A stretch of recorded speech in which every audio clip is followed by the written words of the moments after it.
Genesis chapter 11 is where we left off, verse 10. I'm going to actually read chapter 12, though, and we'll come back to chapter 11 because it's just a list of names, and so I don't really want to read that to start. But read chapter 12 with me, and then we'll go back to chapter 11, verse 10, if that makes sense. Chapter 12 says, "Now the Lord said to Abram, get out of your country, from your family, and from your father's house to a land that I will show you. I will make you a great nation. I will bless you and make your name great, and you shall be a blessing. I will bless those who bless you, and I will curse him who curses you. And you, all the families of the earth, shall be blessed."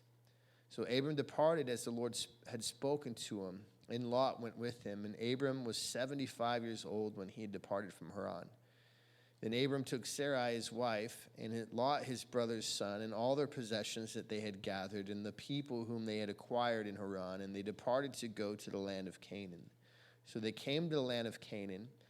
Abram passed through the land to the place of Shechem, as far as the terebinth tree of Moreh, and the Canaanites were there then in the land. And the Lord appeared to Abram and said, "To your descendants I will give this land." And there he built an altar to the Lord who had appeared to him. And he moved from there to the mountain east of Bethel, and he pitched his tent with Bethel on the west and Ai on the east. There he built an altar to the Lord and called on the name of the Lord. So Abram journeyed, going on still toward the south. And we will get through the whole chapter, but we'll pause right there and we'll just pray. Lord, thank you for this evening. Lord, thank you for your people and this opportunity to go through the word together. And I just love the life of Abraham.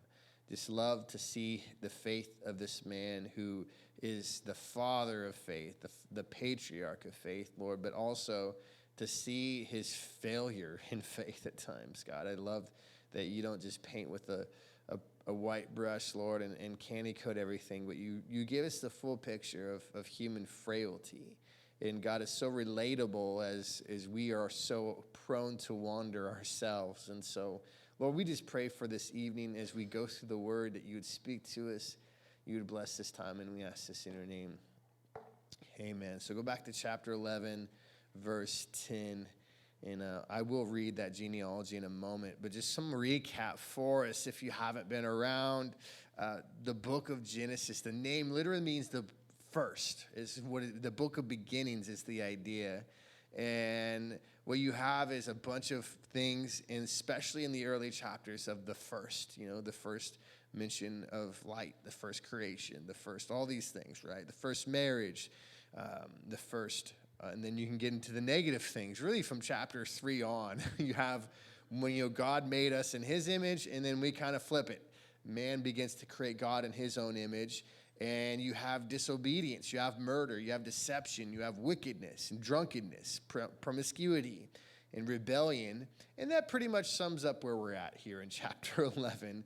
In the beginning of chapter 11, you had the people rebelling against God by building this tower, and then God has to disperse them by scrambling their languages so they can't talk. And then they disperse, it's what's called the Table of Nations. They disperse out from there.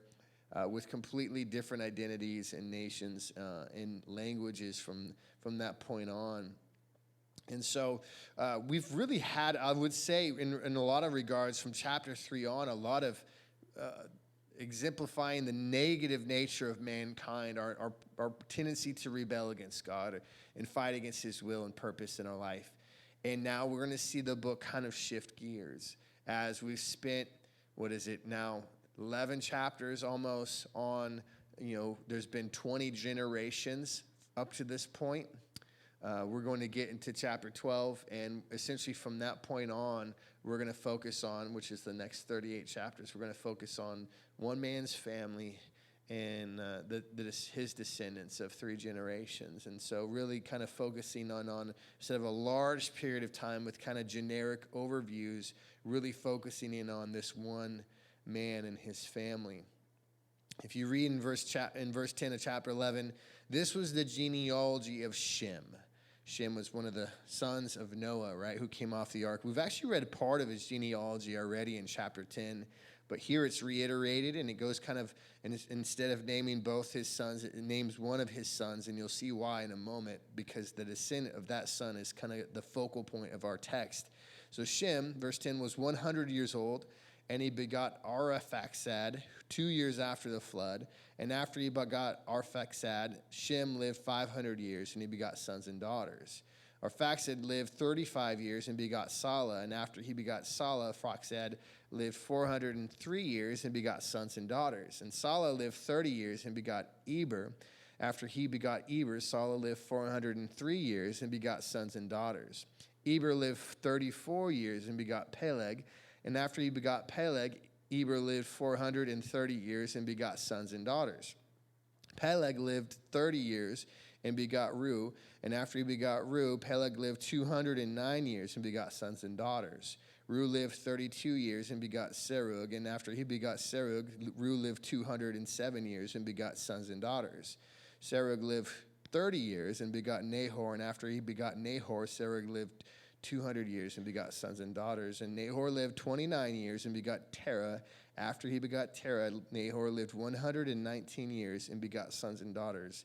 Now Terah lived 70 years and begot Abram, Nahor, and Haran.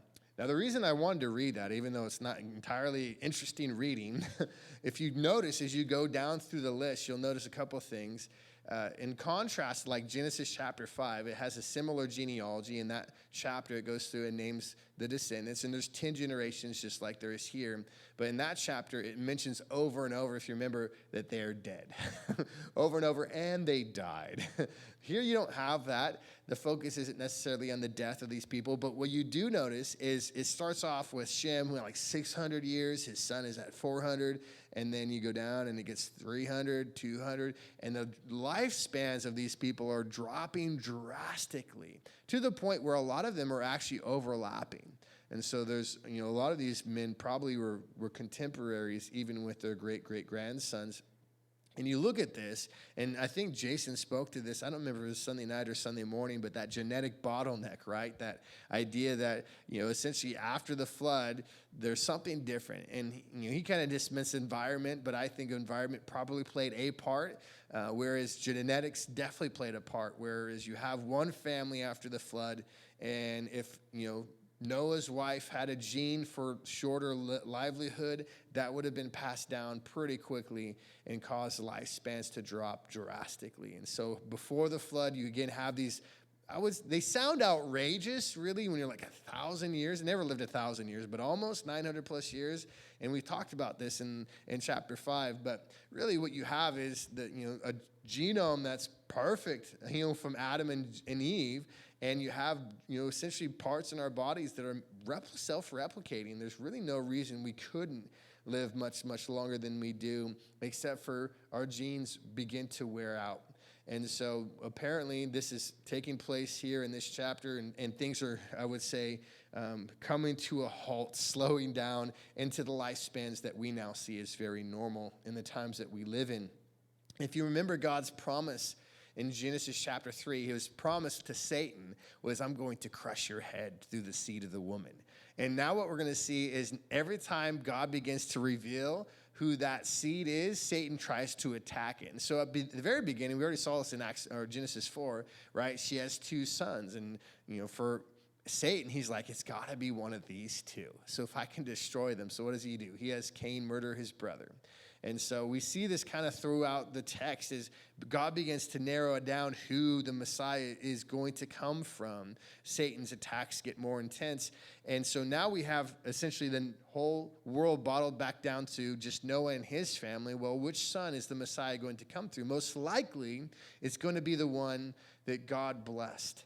And we knew this in chapter 9, after the whole debacle with Noah and his drunkenness. He had 2 sons that were honorable in that. And he blessed specifically his son Shem. In Genesis 9:26, he said, blessed be the Lord, the God of Shem, and may Canaan be his servant. So there's a blessing that God gave that was unique to him over his brothers, very privileged in a sense, that God was pointing to. And if you wanted to, if you're a Satan again, looking at where's the Messiah going to come from, I would begin to examine the line of Shem. And then we just read all of his descendants and down until we get to the man we know as Abraham. He is in the text up until, I believe, chapter 15, known as Abram. And then God changes his name. But we'll get used to this. I'm going to call him Abram. I'm going to stick to it. Just know I'm talking about the same guy that we're probably more familiar with as Abraham. And Shem, as you guys talked about this a couple weeks ago, Shem is where we get the Semitic people. I don't know why it's Semitic. It should be Shemitic, but that sounds kind of funny. But Shem is where that name comes from. In fact, if you're anti-Semitic, now we mean that's just you hate Jews, right? But to be anti-Semitic in the real sense is it included Arabic, Amharic, and Aramaic. Amharic is the term in America. These are all people groups that originated in the Near East and actually even in the Horn of Africa. And so, again, you have the line here of Shem being narrowed down, and then we're going to get specifically to Abram and his descendants. One of the descendants, I don't know if you notice in verse 16, there's a descendant of Shem named Eber. It's likely Eber is where the name Hebrew came from, and that the Hebrew people were given that name based upon Eber's name, and they kind of sound the same, similar in Hebrew. So there you go. Now we're narrowing it down to the family that God is going to use, specifically the man that God is going to use to reveal himself to the world. And we'll see this over and over as we'll go through the book of specifically Deuteronomy, but also some of the other books, Exodus and Leviticus, how God is using this family to exemplify himself, to show himself, to reveal himself to the world. In verse 27, it says, this is the genealogy of Terah. Terah begot Abram, Nahor, and Haran. Haran begot Lot, and Haran died before his father Terah in the native land of Ur in the Chaldeans. And so we're introduced to Abram and his brothers, is again his father's Terah, and that is going to be, again, kind of our focus as we look at the rest of the book, really, is Abraham and his family. It says here that they lived in a place called Ur of the Chaldeans. Ur of the Chaldeans. This would have been Mesopotamia, if you know your ancient history, geography. He had another brother. We know Nahor. Are familiar with him because he's going to come back into the story down the road. But we have here his brother Haran, who passes away before they even leave Ur of the Chaldeans. We're also given insight, actually, this is from the book of Joshua, but fortunately for us, we have hindsight. We get to look back and see all the other texts. Joshua references this family, and he gives us some background about who they are and what kind of people they are. In Joshua 24:2, it's in that famous speech he gave to the people. He said to the people, thus says the Lord God of Israel, your fathers, including Terah, the father of Abraham and the father of Nahor, dwelt on the other side of the river in old times, and they served other gods. And the insight that Joshua gives us is while they were in Ur of the Chaldeans, they were pagans. They were worshiping false gods. In fact, we know that they were worshiping a god named Nar. He was a Sumerian god, who was of god of the moon. And you can look him up, and he's in Babylonian and Sumerian mythology. But he's a god that they would have been worshiping. They would have been building idols to and worshiping this false god. And it's in that context that God reveals himself to Abram and begins to call him out. Now, we already read chapter 12, verse 1, and all the way through verse 3, where God specifically speaks to him and says, get out of your country, from your family and from your father's house to a land I will show you. Now, that looks like, when you're reading through the text, and again, remember, chronology isn't always important, especially in Jewish writing. That's not always the focus of their writing. So understand that sometimes it's going to get jumbled. That's not really the point. But we learn from, it's of all places, it's from the book of Acts, and it's from a man named Stephen, who's giving a speech right before he's about to be stoned to death. And he's really recapping the Old Testament history of his people. And he's going to culminate with Jesus Christ and his death and resurrection. But before he gets there, he speaks about Abraham, and he gives us some insight. And in that story, it's in Acts chapter 7, it says, the glory of God appeared to our father Abraham when he was in Mesopotamia, before he dwelt in Haran. And he said to him, get out of your country and from your relatives and come to a land that I will show you. Then he came out of the land of the Chaldeans and dwelt in Haran. And from there, when his father was dead, he moved him to this land which you now dwell. And so there's nowhere else in Scripture that we're given this detail except for in Acts from Stephen. Again, he's a first martyr of the church, and he's kind of recapping history. And he tells us that when God called Abraham, he called him actually originally in Ur of Chaldeans. He didn't call him in Haran. Now, I have to mention this too. I got to make this clear, because Haran is the name of the town they end up landing in, but it's also the name of Abraham's dead brother. And you're like, that's just a coincidence. There's no significance to it. It's like, if Peter we went to St. Petersburg, they just happen to have the same name. And actually, that's what I call Peter when we hang out, isn't it, St. Peter's? Petersburg is what we call each other, right? No, it just happens. It's just a coincidence. So if you're reading kind of confused, wait, I thought Haran was dead. Now they're going to Haran. Yes, both are true. Apparently, why God appeared to Abraham in Ur, he told him to leave, as Stephen says, and to leave all of his family. And apparently his father and his nephew Lot came with him at that point. And really what you see is that Abraham began to move to Canaan, but only got part way there. He says he got almost halfway there and then stopped in Haran, the city, not his brother who's dead. So he stopped in Haran, and it's at that point that God, he settles down for probably maybe 25 years. We don't really know the timeline, but it looks around that amount of years where he settles down and is not fully obedient to what God called him to. And we'll see kind of as a pattern in Abraham's life, in Abram's life, just this almost incomplete obedience. And I always say that, incomplete obedience is complete disobedience, in my book. I tell this to my children pretty routinely. If you're just partially obedient, you're not really obedient at all. And especially you'll see, some of the consequences of Abraham's disobedience, his compromise, bringing first his father, who that's not a bad thing. Maybe Terah wanted to go with them, but Abraham's told in chapter 12 to get out from your family, to leave him behind. But then to also bring his nephew Lot, which if you know the rest of the story, Lot is just he's a thorn in the side of Abram. He's just an absolute pain and causes Abram all kinds of grief, as we will see as the text unfolds, not this evening, but down the road. So generally what you see again is when we only walk in partial obedience to God's will, we're going to have some consequences to that, just as we're going to see exemplified in Abram's life over and over. The chapter ends, verse 29, it says, then Abram and Nahor took wives. The name of Abram's wife was Sarai, and the name of Nahor's wife Milcah, the daughter of Haran, the father of Milcah, and the father of Iscah. But Sarai was barren, she had no child. And Terah took his son Abram and his grandson Lot, and the son of Haran, and his daughter-in-law Sarai, his son Abram's wife, and they went out with them from Ur of the Chaldeans to go to the land of Canaan. And they came to Haran and dwelt there. So the days of Terah were 205 years, and Terah died in Haran. As we're told, Terah's surviving sons took wives, and we're given insight actually into one of the key themes of this story, which is that Abram, whose name, by the way, means exalted father. Excuse me. And that's what Abram means.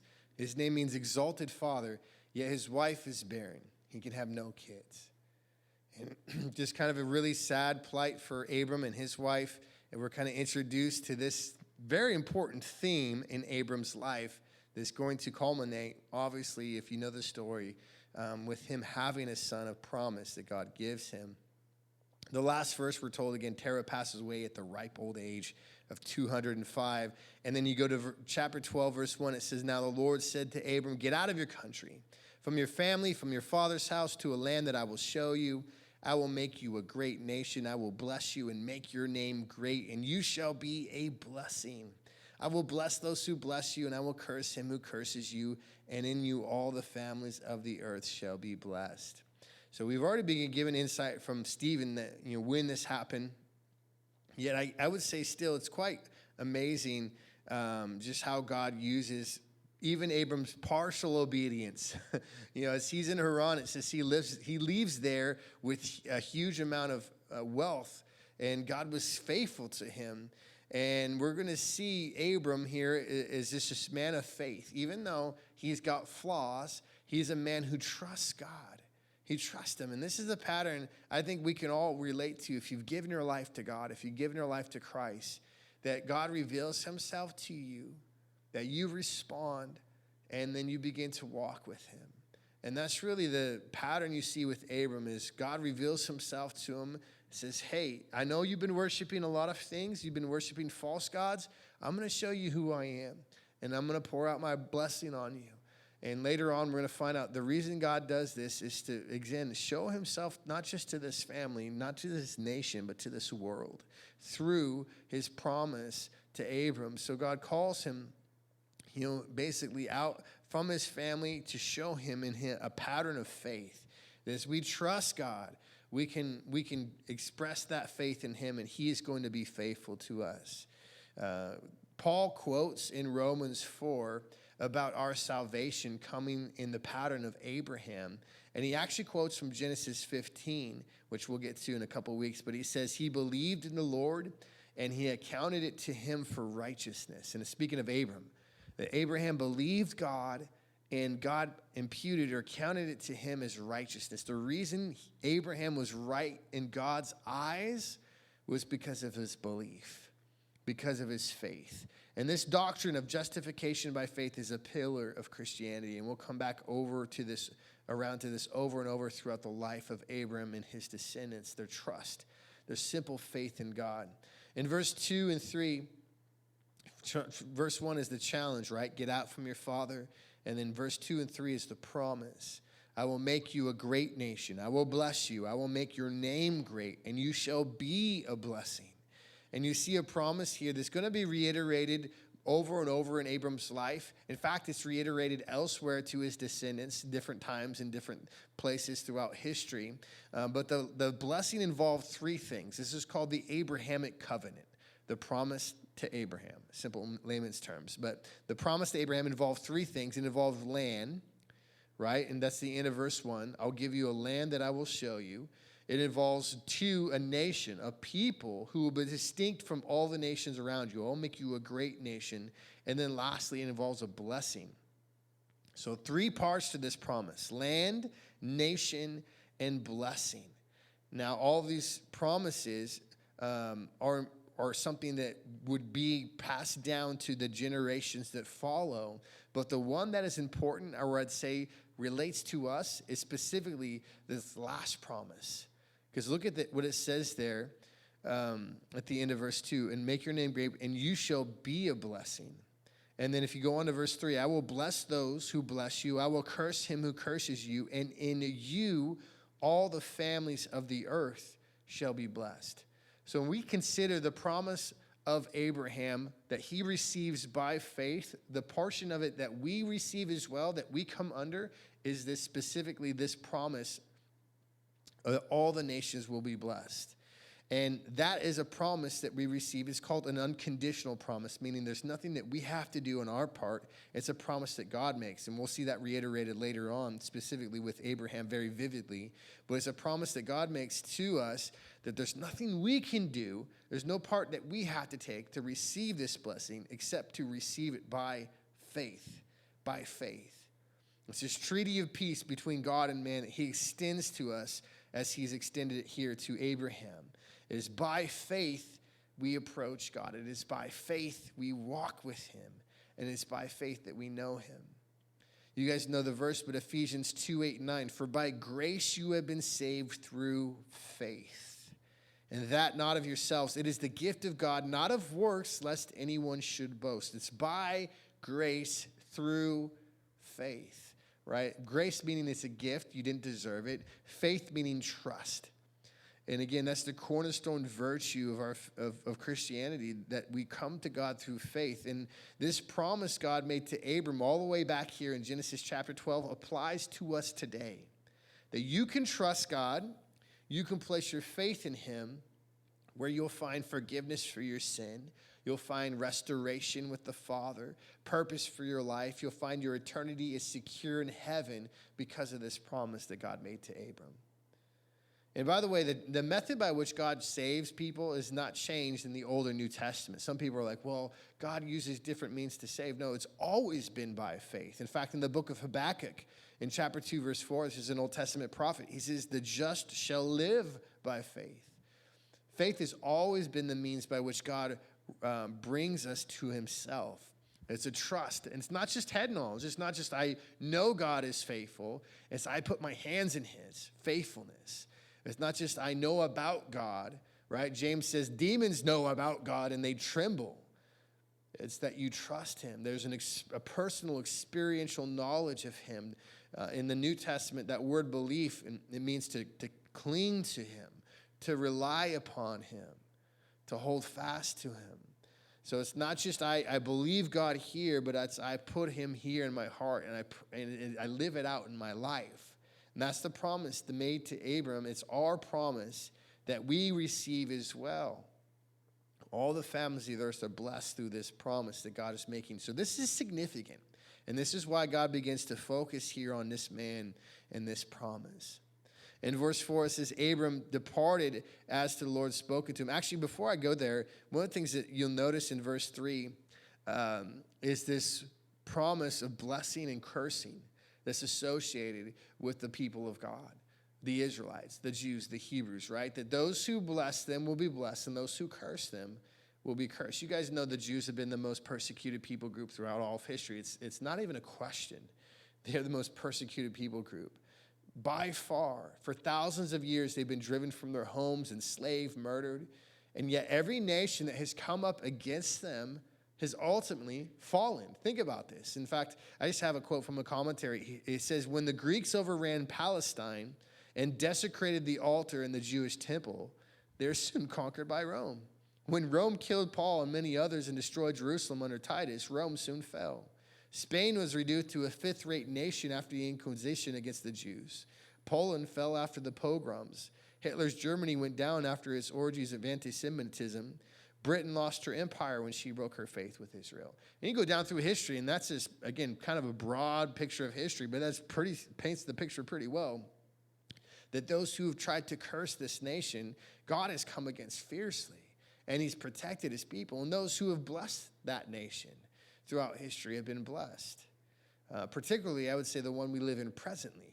Our most faithful ally is how we are described by the Jewish people to this day. They see us as their biggest and best ally. And one of the reasons I believe God still blesses our nation despite all the problems we have is because of our faithfulness to them. And, we're looking at right now a war that we are locked arm with, fighting against a terrorist nation, essentially. And you could see a lot of the dynamics of the rest of the world who doesn't really want to get involved. So many nations who go, yeah, we understand why they're fighting against these people. We understand why they're trying to take out these terrorist groups, but we don't want to have our fingerprints on this because ultimately they don't want to be in party with the Jews. And one of the signs you have in the end times of the Bible, and it speaks about this, is this rise of anti-Semitism. You see it in the book of Revelation most vividly, but people persecuting the people of God. And I'm only pointing this out because this goes all the way back to Genesis chapter 12 here. This promise God makes that you're going to be blessed if you bless them. You're going to be cursed if you curse them. And, this is not a tacit endorsement of all things Israel. I'm just simply pointing out the reality of what God's word says here. To hate God's people is to hate this promise. And it's not going to go well for you. It's not going to go well for you. And so verse 4, it says, Abraham departed as the Lord had spoken to him, and Lot went with him. And Abram was 75 years old when he departed from Haran. Then Abram took Sarai his wife, and Lot his brother's son, and all their possessions that they had gathered, and the people whom they had acquired in Haran. And they departed to go to the land of Canaan. So they came to the land of Canaan. So Abram passed through the land to the place of Shechem, as far as the terebinth tree of Morah, and the Canaanites were then in the land. So at 75 years old, Abraham finally decides, I'm going to use Abram back and forth. Just know this is the same guy. They finally decide, so he's the call to God and heads to Canaan. And I'm thinking about this, you guys. 75 is, granted, he lives pretty long in his life. But, some are like, well, it's kind of too old. I'm too old to start following God. I'm just saying, I'm never too late. It's never too late to start obeying God's purpose in your life. So he packs up his family, and again, unfortunately, he takes his nephew Lot with him from his brother who had passed away. And they head out, and he ends up in a place called Shechem. Now, Shechem, if you just did a word search on that word in the Bible, you'll find that it's kind of an important place for the nation of Israel. There's several occurrences specifically involving Jacob, who would be Abraham's grandson, including this altar that's built by Jacob. It's where Joseph would eventually be buried when they carry his bones out of Egypt. If you're in our Bible plan right now, we're looking right there as they take with them the bones of Joseph. Joshua confirms a covenant with Israel, and we just read a passage from Joshua 24. That promise he makes with them is reaffirmed in Shechem when he says, "As for me and my house, we will serve the Lord." That's where it takes place. Now, in the New Testament, you're not going to find the word Shechem, but you will find this term Sychar, which is the New Testament translation, and it's there Jesus meets a woman at a well in the middle of the day in a place called Sychar, which is in Samaria at that point.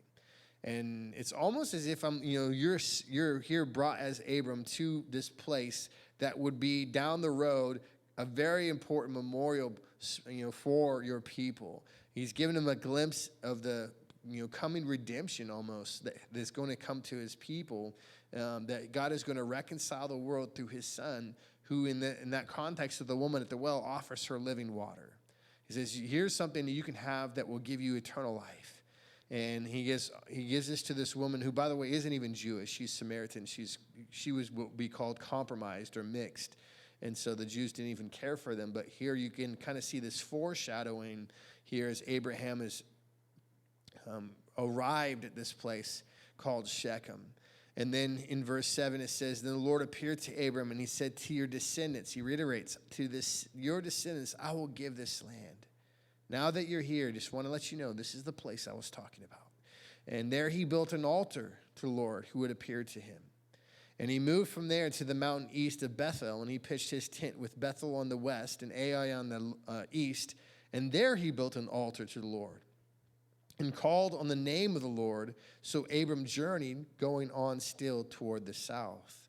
And the section in here ends with Abram building two altars to God, one in Shechem and one in Bethel, and then continuing down southwards. And these altars, you guys understand, these were symbols of worship and communion. That is, they would build an altar as a place of sacrifice, but also fellowship. That they were wanting to partake of a time of intimacy with the Lord. They're going to worship him there. They're going to meet with him. Now, we're told, it's kind of interesting. You fast forward to the book of Hebrews in the New Testament, and it has all these parallels to all the different traditions that they would hold to in the Old Testament. And one of them is the tradition of the altar. And I've had people ask, why don't we have an altar, at the church? Why don't we have a place like that? And really, it has to do with this verse in Hebrews. It says, we have an altar from which the priests in the tabernacle have no right to eat. Therefore, let us offer through Jesus a continual sacrifice of praise to God, proclaiming our allegiance to his name. Our altar is not a physical altar. Our altar, our access, our communion and fellowship with God comes through his son. And it's not by works of righteousness. It's not by my own merit or strength or this thing that I've created that we meet with God, but it's through his son who supplied the place where we meet. It's through his grace, his goodness, not a physical altar, but this altar that represents the sacrifice of Christ. And it's a place, again, where we can praise him for that sacrifice. So here you have Abraham building altars to commune with God. We have Jesus to do the same thing today. And the other thing that's interesting, it says he built it in between Bethel on the west and Ai on the east. That is not artificial intelligence AI, if you are curious. And I'm going to refer to that town as AI. I've heard some just call it I, like a pirate or something. I'm not going to call it that. It's AI in my book. So Bethel on the west. Bethel, that name, if you don't know, means house of the Lord. So on one side, house of the Lord. On the other side, ruin. That's what Ai means. And so I kind of look at that, like here you have Abram journeying, and he's fellowshipping with the Lord. One side is where God is. The other side is where ruin is. I'm like, this is a great metaphor for the existing here on this earth. As we journey towards heaven, as we're onwards towards our goal in this place of ruin. And it says they journey on south, and this is where it kind of gets, I would say, hairy. The narrative turns. It says in verse 10, now there was a famine in the land, and Abram went down to Egypt to dwell there, for the famine was severe in the land. So we're going to see this reoccurring pattern, specifically throughout the Old Testament, where Egypt, the nation itself, is pictured, it's typified as the world. Meaning that if you go to Egypt, what you're saying is, God, I'm abandoning you and your purpose and plan, and I'm going to chase after the world's resources, the world's understanding, their methods and methodology. I'm going to chase after those rather than you, God. And that's what we're seeing kind of here in Abram's life as well, as we see a compromise. And he's going specifically down, obviously Egypt, if you know your geography, is south of Egypt, of Israel. And so you would always go down to it. But I also think, again, that metaphor is picturing, like when you go to the world, you're going down.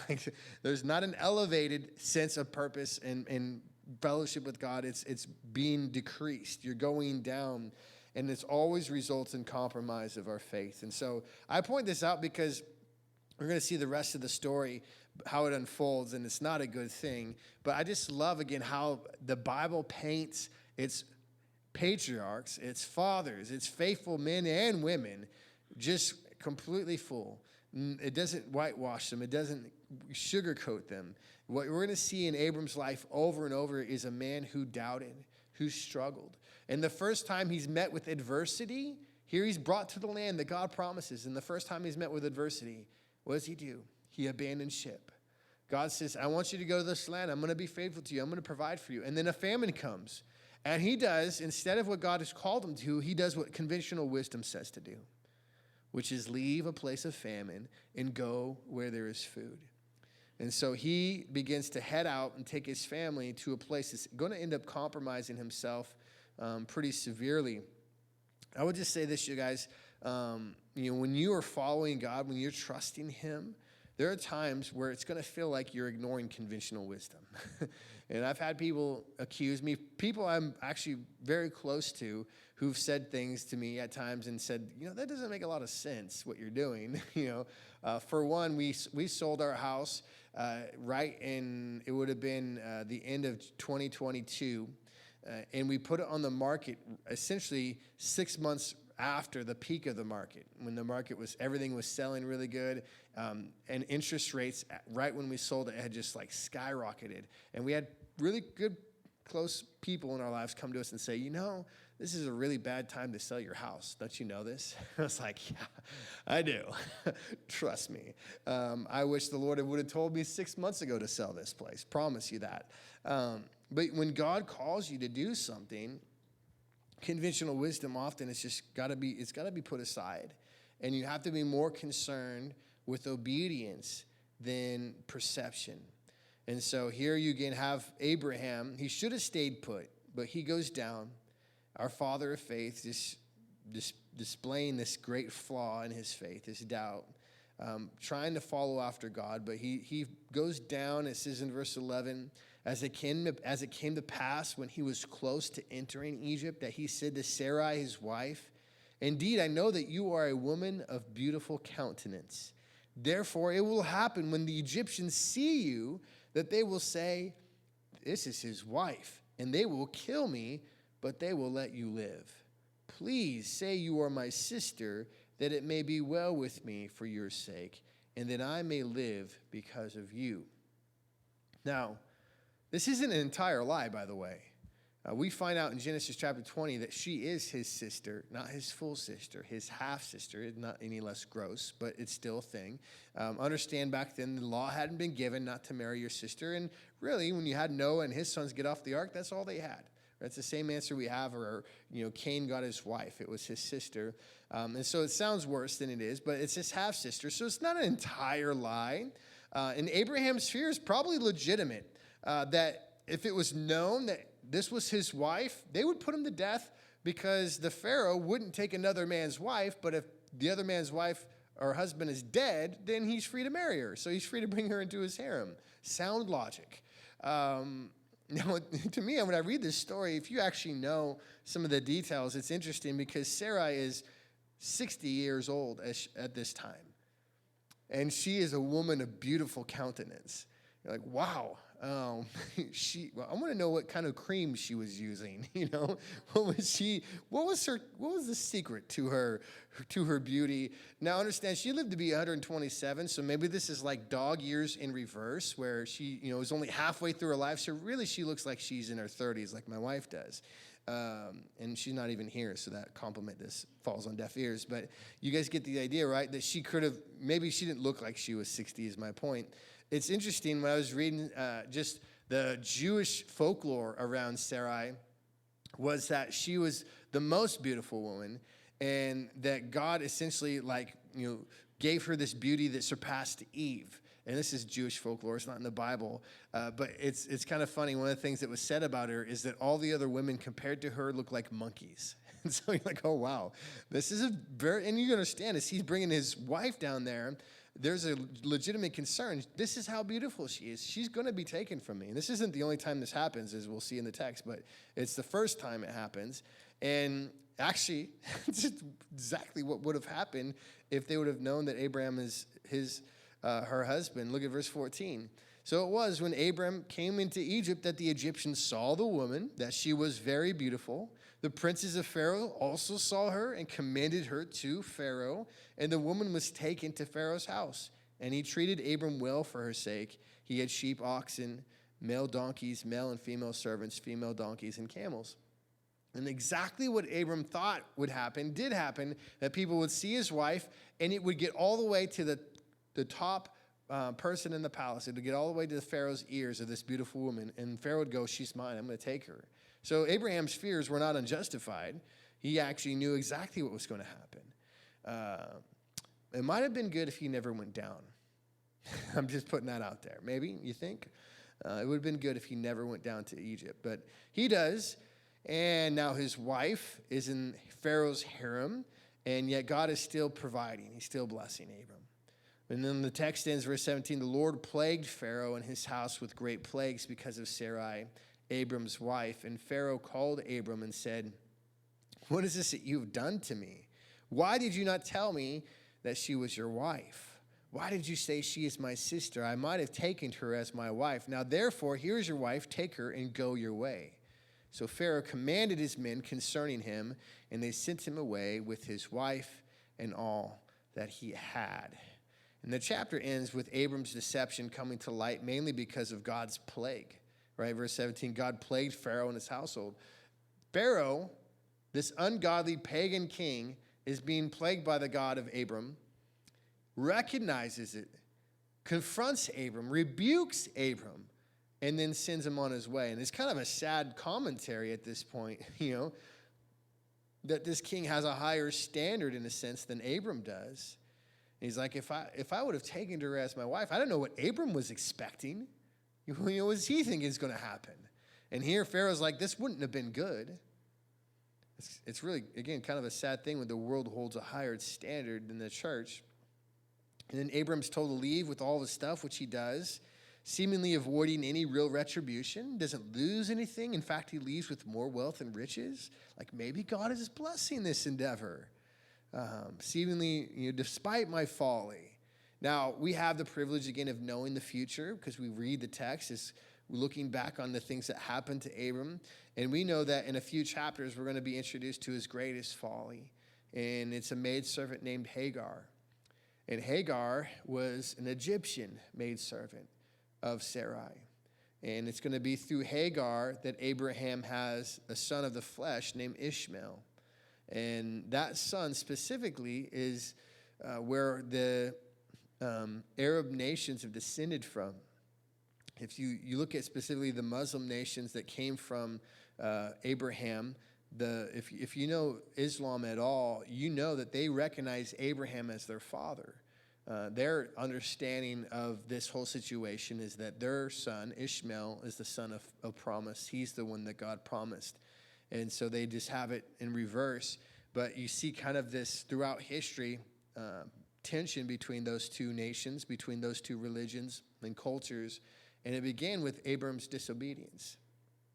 Had he never gone down here, that whole scenario might not have ever happened.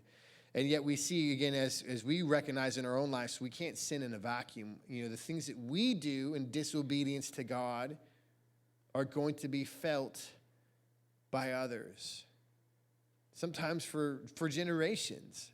So we cannot ignore the impact our sin has on those around us. And yet, even in this story, you're like, well, God is providing for him. He's taking care of him. So you see God's grace, his sufficiency, his faithfulness.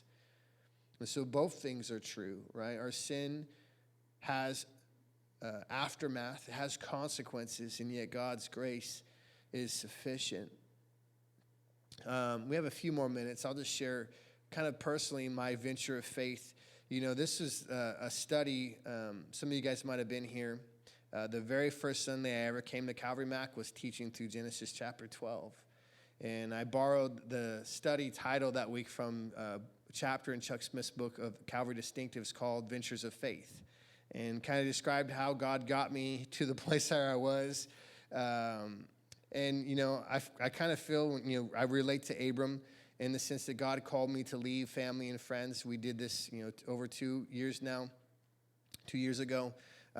If you don't know, like my whole background is from Kennewick, Washington. I grew up there.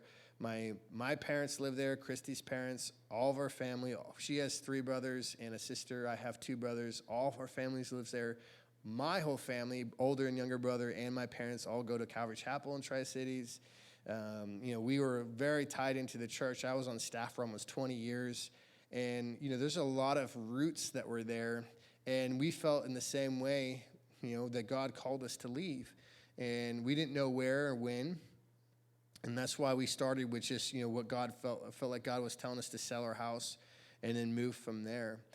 And in that whole process, I will say this, there are things that God has, you know, done and refined in my walk, specifically in regards to faith and trust in him, that have been the most important things to me, important parts of my faith. And, you know, that season of growth is trusting God when you have the unknown before you. And I imagine Abram, as he's leaving his comforts, his known background and context, and going, God, I'm going to venture out here and do what you called me to. I imagine he had a lot of the same thoughts and you know, hesitations that we had. And just, you know, wanting to know that God is with you every step of the way. I think that's the most important thing, right? No matter where we end up going, it's like, I just want the Lord to be there. I know that's the safest place to be, is in his will.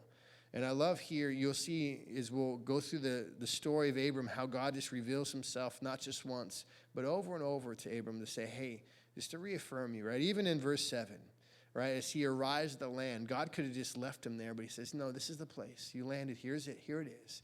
And just kind of continues to lead him onward into that land. I'll share one story that was kind of faith building for us. My wife, you know, she's, how do I describe her? If you don't know her, if you guys know her, you know what she's like.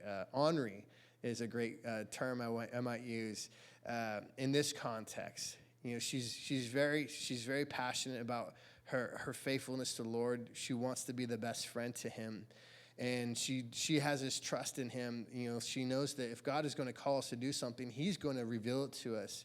And there was a period of time where it was like, you know, we're waiting to kind of see. I'm really waiting on Dan, I think, mostly. I'm just messing. But waiting to see if we were going to be the ones they chose to come here. And my wife was like, you know, kind of in the mindset is, I don't want to wait for them to choose us. Like, I want God to show us that that's where we're going. And regardless of what they say, if they say no, we're just going to show up on Sunday mornings and we're just going to be there. So she's like, I'm just going to show up. And so she was praying to the Lord, and she was about to go to a retreat for pastors' wives. And so she's like, Lord, just this weekend, would you just really make it known to me that, we're supposed to go there or not. And the whole weekend, nothing. Every Bible study, every interaction, she felt like God didn't say anything to her about this, and she was pretty discouraged. And by the end of the weekend, in fact, the last session, she was asked by our pastor's wife, Bobby, to share just a kind of about what we were doing and that people could be praying for her. And so she shared a little bit, and she had a gal come up to her who we know now, but at the time she didn't know her at all. And her name's Megan. And Megan came up to my wife, and she goes, basically says, had some questions for her. And then, she goes, "Can I pray for you?" My wife's like, "Sure." And she begins to pray, and she says specifically things like this. She's like, "Lord, you're calling Christy and her family to leave. You're going to send them out. They're going to go out and do this." And she just began to prophesy over my wife. And my wife hadn't shared any details with this lady. No one knew what was going on. And at the end of the prayer, my wife just looks at her and goes, "Who even are you?" And she goes, "Well, I'm Megan." And then she told my wife again, my wife remembers, she pointed at her and says, "The Lord is calling you guys to leave." And it's interesting. My wife came home from that retreat, and I knew she was waiting for an answer. I knew she was wanting to know what God had called us to. And so I asked her when I got home, I said, "So did the Lord say anything to you?" And she goes, "I'll tell you what, I'm not going to tell you." And that's why I say she's ornery. She's like, "I'm not going to say anything to you." I'll say this. She did say this. This lady came and told me something, that either she's a prophet or she's a false prophet and needs to be stoned. Okay, how specific she was. And so she goes, "I'm not going to tell you." I'm like, "What do you mean you're not going to tell me?" She's like, "I'm not going to tell you what the Lord told me." It's like, you punk. And so that was probably a month before. Actually, Dan was the one who called me. And I remember the first thing I did was I went to her and said, "What did that lady say to you?" I was like, "What did she say to you?" And she told me. I was like, "I already knew." But it's like God was so good to share with her, give her that reassurance all the way. And we've been here again now for over 2 years, and over, God's just been so faithful. I remember when I was young, my pastor would share about his venture. He left Southern California and came to Tri-Cities and planted the church there. And he had a prayer group with all of his friends, and they were all, doing these great things. And I just remember I want to go plant a church once day. And obviously, God had a different plan for us, but the venture has been no less, I would say, for us, incredible to see what God does and see how he moves and how he works in our life and how he's faithful. And, just encourage you guys with that. If you're willing to say, "God, what you want is what I want." And wherever you want me to go, I will go. Whatever you have for me, he'll just do incredible things as you follow after him. So I'll leave you with that. Let me pray for us this evening. Lord, thank you again for your faithfulness to us, that no matter where we go, God, as long as you're there, that's what matters. And so, God, thank you for your people this evening who are eager to hear from your word. I see stories like this, and I see how you're faithful even in failure. You're so good to Abram, even though he's a knucklehead. God, you're faithful to Sarai, even though she's following this knucklehead. And yet, God, we just see that, when we simply trust you, we put our faith in you. God, there's a reward of your provision, of your protection, of your guidance in our life. And God, it's not that we're going to get everything we want, but again, you did promise everything we need. And Lord, I just pray that we take that with us this evening, God, that is no matter where we're at in our faith, this journey, God, that you would just be so present with us, walking with us, speaking to us, showing yourself strong on our behalf, God. You're so good to us. And so I just pray you bless your people tonight. Just bless the time we have moving forward in our fellowship. And we ask this in your name. Amen. Okay, God bless you guys.